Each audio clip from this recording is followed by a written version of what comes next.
Oi, gente. Bom dia, boa tarde. Hoje nós vamos finalizar, o tão esperado conteúdo de Química do terceiro ano, tá certo? E como é que nós vamos finalizar?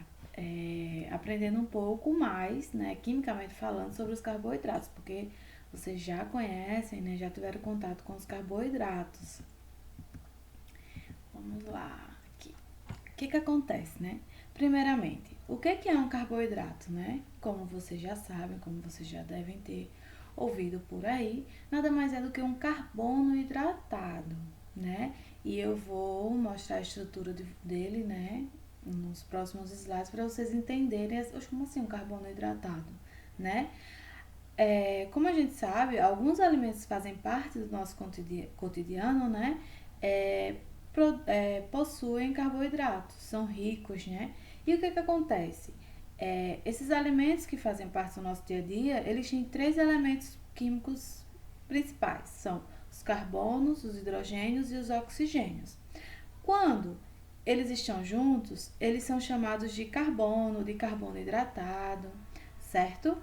E assim, onde é que a gente pode encontrar? Quais são as fontes, né? A gente sabe que eles são alimentos ricos em energia, tá certo? E as fontes, né, são os cereais, as raízes, são as leguminosas, as frutas, o mel, o açúcar, certo?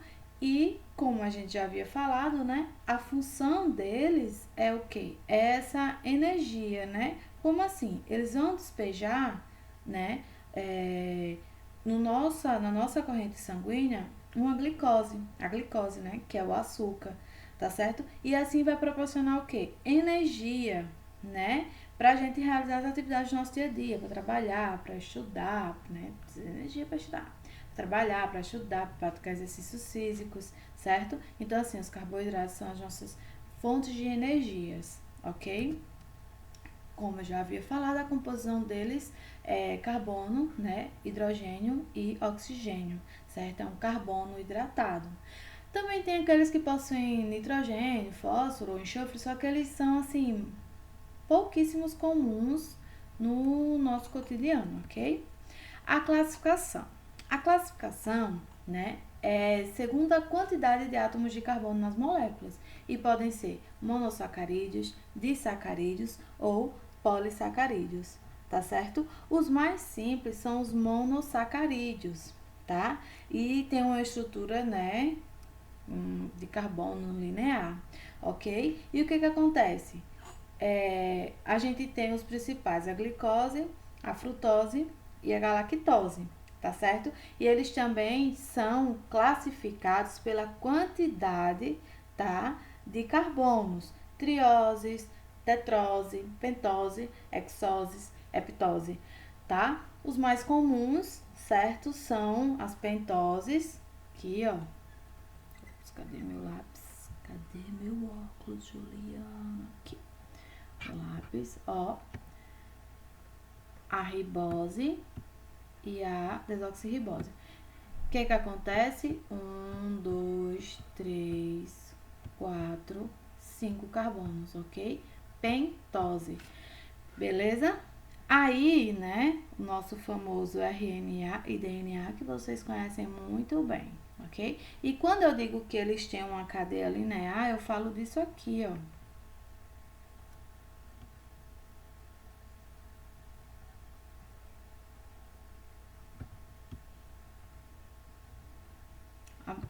A maneira como eles estão expostos, ok? E são os mais famosos, né? Frutose, glicose e galactose, tá certo? O que é um disacarídeo, né? É a combinação de dois ou mais, né? Monossacarídeos, de 2 a 10 monossacarídeos, ok? E os principais são estes: maltose, sacarose e lactose, beleza? A maltose nada mais é do que a união, né, de glicose e glicose. A sacarose é a união de glicose e frutose. E a lactose, a união da galactose e da glicose, tá certo? A lactose, por exemplo, é o açúcar do leite, a sacarose é o das frutas, tá certo? E os polissacarídeos, o que são? São macromoléculas, né, que possuem 10 ou mais monossacarídeos, tá certo? Um dos que estão aí expostos são o glicogênio, tá? Que é uma das fontes mais importantes, tá? A gente tem também o amido, a gente tem a celulose, né? O glicogênio, como já havia dito. O amido, ele pode ser encontrado, né, nos vegetais. O glicogênio é encontrado em animais. A celulose, né, que é o vegetal mais abundante na natureza, tá certo? É encontrado vegetais, é assim, um polissacarídeo mais abundante na natureza. Beleza? E o que acontece? O amido e o glicogênio, ele tem o quê? Uma função de reserva energética, tá certo? E a celulose tem uma função estrutural, tá? Como assim? Ela compõe a parede das células vegetais, ok? E os alimentos mais ricos, como a gente sabe, como a gente conhece, em carboidratos, geralmente são os mais gostosos, né? Bolo, macarrão, né? Os grãos, as frutas, tá certo? Eles são os ricos em carboidratos. A produção de etanol por fermentação. Amanhã, durante a nossa aula ao vivo, a gente vai ter correções do Enem em relação a esse tópico, tá? E a fermentação vai estar lá presente no Enem, certo? E assim, vai mexer com biologia, com química, então é importante que a gente saiba realizar essa questão, tá? O que acontece? Resumidamente falando, a produção do álcool, né, a partir da cana de açúcar, começa com a moagem, tá? O caldo de cana, certo? Que é obtido, né, que é a nossa garapa, ele é deixado num tanque lá por 24 horas, tá? Juntamente com o fermento biológico. E é isso que vai realizar a transformação do açúcar em álcool etílico, beleza? E essas são as equações, tá? Essas são as equações e elas acontecem em duas etapas. A primeira etapa é a hidrólise da sacarose, né? E a segunda é a fermentação alcoólica, tá certo? Então, assim, analisem essas questões, analisem essas equações, tá? E amanhã nós vamos nos encontrar para a resolução das questões e também treinar para o Enem. Vou deixar uma lista para vocês no plural, certo?